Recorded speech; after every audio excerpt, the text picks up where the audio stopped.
Hello বন্ধুরা, আরও একটি নতুন ভিডিওতে সবাইকে স্বাগত। আজ তৈরি করে দেখাবো বাঁধাকপির এগ রোল।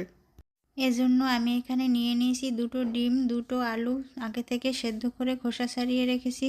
এবার ছোট ছোট করে কেটে নিচ্ছি। এবার একটা কড়াইয়ে তেল গরম করে এর ভিতরে দিয়ে দিয়েছি পেঁয়াজ কুচি, রসুন কুচি, কাঁচামরিচ কুচি। এবার দিয়ে দিচ্ছি একটু টমেটো কুচি, দিয়ে দিচ্ছি স্বাদ মতো একটু লবণ, হলুদ গুঁড়ো, দিয়ে দিচ্ছি সামান্য একটু মরিচ গুঁড়ো। এবার মশলাগুলো একটু নেড়েচেড়ে নিয়ে কেটে রাখা ডিম আলুগুলো দিয়ে দেব। এবার আরও একটু নেড়েচেড়ে এর ভিতরে দিয়ে দেব কিছুটা গোলমরিচ গুঁড়ো।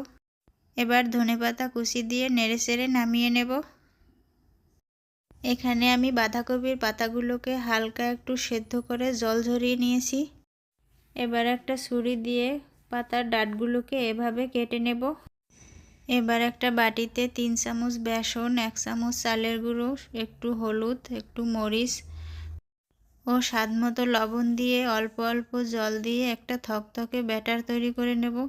এখানে আপনারা জলটা একবারে দিতে যাবেন না, অল্প অল্প করেই দেবেন, তাহলে ব্যাটারটা পাতলা হয়ে যেতে পারে। অল্প অল্প করেই মিশিয়ে নেবেন। এবার পাতার মধ্যে কিছুটা পুর দিয়ে রোল তৈরি করে নেব।